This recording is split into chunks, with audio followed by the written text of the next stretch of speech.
आजकल सब बालों के ऊपर तो महंगे महंगे शैम्पू, सीरम, ऑयल्स लगा रहे हैं, लेकिन अंदर से उसको कुछ दे नहीं रहे हैं। हर रोज इस तरह की होम रेमेडीज जैसे अंडा, प्याज, एलोवेरा, रोजमेरी सब लगा लेंगे, लेकिन जब उन्हें खाने की बात आएगी तो प्लेट से सब गायब। रोज मेरे क्लिनिक में इतने पेशेंट्स आते हैं जिनके पास एक्सपेंसिव शैम्पू होता है, जिनके बैग्स में 15 सीरम होते हैं, जिनके फोन्स में अमेजन कार्ट में 40 से ज्यादा हेयर ग्रोथ ऑयल सेव्ड होते हैं, पर इन सब के बावजूद उनकी एक ही प्रॉब्लम होती है, डॉक्टर बाल पतले हो रहे हैं, स्कैल्प दिखना शुरू हो गया है। और जब मैं उनसे पूछता हूँ आप डेली क्या खाते हो, तब चुप हो जाते हैं, क्योंकि लोग बाल के ऊपर लाखों खर्च कर देते हैं पर प्लेट में 10 रुपए का न्यूट्रिशन रखने में एफर्ट नहीं करते। सच ये है कि हेयर ग्रोथ कोई इंस्टेंट मैजिक नहीं होता, ये एक नेचुरल मिरेकल है, पर मिरेकल तभी होता है जब बॉडी के पास रॉ मटेरियल हो, और रॉ मटेरियल सिर्फ एक जगह से मिलता है, आपके खाने से। और इसलिए आज की वीडियो में मैं आपको बताऊंगा कि हेयर ग्रोथ के लिए एग्जैक्टली क्या न्यूट्रिशन जरूरी होता है, कौन से फूड्स आपके फॉलिकल्स को स्ट्रांग बनाते हैं, कौन से न्यूट्रिएंट्स की कमी सबसे ज्यादा हेयर फॉल करवाती है, और कैसे आप अपने डाइट को इस तरह डिजाइन कर सकते हैं कि बाल अंदर से हील होना शुरू हो जाए। तो चलिए शुरू करते हैं। सबसे पहले हेयर फॉल के रीजंस को समझते हैं। बाल पतले होना कोई एक्सीडेंट नहीं होता। Hair thinning always happen for a very specific set of reasons. मैं आपको वो रियल लाइफ ट्रिगर समझाता हूँ जो 90% इंडियन लोगों में हेयर लॉस का रूट कॉज है। सबसे पहले होता है मॉडर्न माल न्यूट्रिशन। आज के टाइम पे हम कैलोरीज बहुत लेते हैं, न्यूट्रिएंट्स बिल्कुल नहीं। ब्रेकफास्ट चाय और बिस्किट, लंच एक रोटी और थोड़ी सब्जी, इवनिंग में चिप्स, डिनर में डोसा, मैगी, कहीं भी प्रोटीन नहीं, कहीं भी आयरन नहीं, कहीं भी हेल्दी फैट्स नहीं। ऐसा लगता है जैसे हमने अपनी बॉडी को बजट मोड पे डाला हुआ है, जहाँ बेसिक सर्वाइवल मिल रहा है पर ग्रोथ के लिए कुछ नहीं। और बॉडी का एक रूल होता है, जब न्यूट्रिएंट्स कम पड़ते हैं बॉडी हेयर को सबसे पहले कट करती है, क्योंकि हेयर एक लग्जरी है। अगर आपके पास लिमिटेड रिसोर्सेस होंगे तो आप फोन का कवर खरीदोगे या चार्जर। बॉडी भी वैसे ही काम करती है, हार्ट को चार्जर देती है, हेयर को कवर देती है। दूसरा रीजन होता है chronic stress.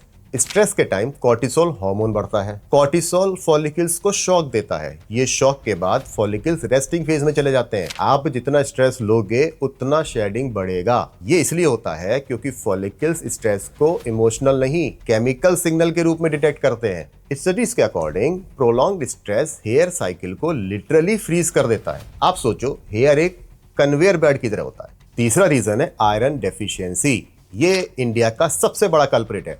Iron oxygen carry करता है, सभी को ये बात पता है। ऑक्सीजन के बिना फॉलिकल्स सफोकेट हो जाते हैं। सफोकेटेड फॉलिकल्स या तो ग्रो नहीं करता या बहुत पतला स्ट्रैंड बनाता है, और इस बात को साइंस ने बार बार प्रूव किया है। Iron deficiency plus hair thinning एक परफेक्ट पेयर है, स्पेशली इन वुमेन। चौथा मेजर रीजन है प्रोटीन डेफिशिएंसी। हेयर का 90% पार्ट क्रेटिन होता है, जो कि एक प्रोटीन है।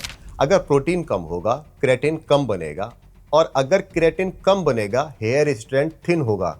ये सिंपल मैथमेटिक्स है, कोई मैजिक नहीं है। पांचवा रीजन है vitamin D deficiency. Vitamin D hair follicles को एक्टिवेट करता है।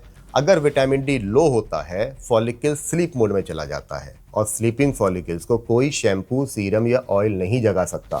और एक साइलेंट विलेन होता है गट हेल्थ। अगर गट अनहेल्दी है न्यूट्रिएंट्स एब्जॉर्ब ही नहीं होंगे। आप सैल्मन भी खा लो, स्पिनच भी खा लो, सप्लीमेंट्स भी ले लो, और गट ब्लोटेड, इन्फ्लेम्ड, कॉन्स्टिपेटेड है तो फॉलिकल्स तक कुछ नहीं जाएगा। इंडिया में गट इश्यूज बहुत कॉमन है। Over eating, sugar, processed food, long gap in meal, सब कुछ गट को डिस्टर्ब करता है। ये सारे रीजंस एक सुनामी की तरह फॉलिकल्स को हिट करते हैं, और जब ये एक साथ होता है हेयर पतला होता जाता है, हेयर लाइन रिट्रीट करती है और स्कैल्प विजिबल होने लगती है। पर गुड न्यूज ये है कि ये सब रिवर्सिबल है अगर आप अंदर से रिपेयर करना शुरू करो। आप इमेजिन करो कि आपके फॉलिकल्स छोटे छोटे कार इंजन्स हैं। इन इंजन्स को काम करने के लिए पेट्रोल, ऑयल, फिल्टर्स और कूलिंग सिस्टम चाहिए होता है, लेकिन अगर उन्हें सिर्फ वाटर वॉश मिले तो इंजन स्टार्ट नहीं होगा। हेयर फॉलिकल्स भी इंजन्स ही होते हैं, और इनको चाहिए न्यूट्रिएंट फ्यूल। सबसे पहला आता है प्रोटीन। हेयर का हर स्ट्रैंड एक फाइबर होता है जो केराटिन से बनता है।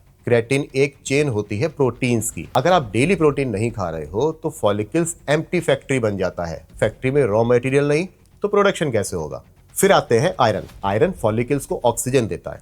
एक बार सोचो, अगर आप प्लांट को सनलाइट नहीं दोगे तो क्या वो ग्रो करता है? फॉलिकल्स को ऑक्सीजन नहीं दोगे, क्या वो ग्रो करेगा? नो। आयरन डेफिशिएंसी से follicles literally oxygen starvation experience करते हैं। अब बात करते हैं जिंक की। जिंक एक रिपेयर मशीन है। ये फॉलिकल्स में छोटे छोटे क्रैक्स रिपेयर करता है। इमेजिन आपके हेयर फॉलिकल्स एक बिल्डिंग है, जिंक इंजीनियर की तरह उन क्रैक्स को फिल करता है। अगला नंबर आता है ओमेगा 3। ओमेगा 3 फॉलिकल्स की लुब्रिकेशन होती है। ये फॉलिकल्स के सराउंडिंग मेम्ब्रेन को सॉफ्ट और हाइड्रेटेड रखता है। अगर ये डिहाइड्रेट हो जाए तो हेयर फॉलिकल्स टाइट हो जाएंगे और हेयर स्ट्रैंड पतला हो जाएगा। अब बात करते हैं बहुत ही कॉमन सप्लीमेंट की, बायोटिन। बायोटिन एक सपोर्टिंग एक्टर है। ये क्रेटिन चेन को बनने में हेल्प करता है, पर अगर वीक और इन्फ्लेम्ड गट है, बायोटिन एब्जॉर्ब नहीं होता। इसलिए लोग बोलते हैं बायोटिन काम नहीं करता। Vitamin D on off switch है। ये फॉलिकल्स को वेकअप सिग्नल देता है। Without vitamin D follicles hibernation mode में चला जाता है। विटामिन ई प्रोटेक्टिव शील्ड है। पॉल्यूशन, स्ट्रेस, सनलाइट, ये सब फॉलिकल्स को डैमेज करें उससे विटामिन ई बचाता है। और वाटर ब्लड फ्लो को मेंटेन करता है। फॉलिकल्स तक न्यूट्रिएंट्स ब्लड के थ्रू ही जाते हैं। अगर ब्लड थिक हो जाए डिहाइड्रेशन की वजह से तो न्यूट्रिएंट डिलीवरी स्लो हो जाती है। हेयर ग्रोथ एक ऑर्केस्ट्रा की तरह होती है। अगर एक इंस्ट्रूमेंट ऑफ होगा पूरा म्यूजिक खराब होगा। और इसलिए हेयर डेंसिटी एक सिंगल न्यूट्रिएंट से इंप्रूव नहीं होती। एक बैलेंस न्यूट्रिएंट ऑर्केस्ट्रा की तरह काम करता है। अब मैं आपको वो फूड्स बताऊंगा जो साइंटिफिकली प्रूवन है हेयर डेंसिटी को बढ़ाने के लिए। ये कोई fancy Instagram super food list नहीं है। ये इंडियन घर का पावर हाउस थाली है। एग्स हेयर के लिए गोल्ड स्टैंडर्ड है। एग में प्रोटीन, बायोटिन, विटामिन डी सब कुछ होता है जो फॉलिकल्स को रिवाइव करता है। अगर आप वेजिटेरियन हैं तो दही, पनीर, दाल, छोले, राजमा, ये सब एक्सीलेंट प्रोटीन सोर्सेज हैं। राजमा और छोले में तो आयरन भी होता है जो सर्कुलेशन इंप्रूव करता है। स्पिनच और मेथी आयरन के पावर हाउस है, लेकिन खाली स्पिनच खाना एनफ नहीं होता। उसके साथ विटामिन सी जैसे कि नींबू जरूरी है। और विटामिन सी की वजह से ही आयरन डबल एब्जॉर्ब होता है। बीट रूट्स फॉलिकल्स को ब्लड फ्लो देता है। Beetroot natural nitric oxide increase करता है, जिससे स्कैल्प में सर्कुलेशन इंप्रूव होता है। पंपकिन सीड्स और तिल जिंक का सस्ता ट्रेजर है। रोज 1 टेबल स्पून सीड्स लेने से डैंड्रफ कम होता है। स्कैल्प रिपेयर फास्ट होती है। वॉलनट्स एंड फ्लैक्सीड ओमेगा 3 का रिचेस्ट वेजिटेरियन सोर्स है। ये फॉलिकल्स को सॉफ्ट, हाइड्रेटेड और लेस इन्फ्लेम्ड रखते हैं। ओमेगा 3 डेफिशिएंसी वाले पेशेंट्स में हेयर फॉल बहुत एग्रेसिव होता है। आंवला विटामिन सी का किंग है। विटामिन सी कोलेजन बनाता है। कोलेजन रूट को टाइट रखता है। और मेरा सबसे फेवरेट गुआवा एक अंडररेटेड सुपरस्टार है। गुआवा में विटामिन सी ऑरेंज से भी ज्यादा होता है। रागी और बाजरा आयरन रिच है। हेयर फॉल कंट्रोल करते हैं, स्पेशली इन वुमेन। देसी घी इन्फ्लामेशन रिड्यूस करता है। आजकल सब लोग घी अवॉइड करते हैं, पर घी फॉलिकल्स का एनवायरनमेंट हेल्दी बनाता है। क्रोनिक इन्फ्लामेशन हेयर थिनिंग का हिडन किलर होता है।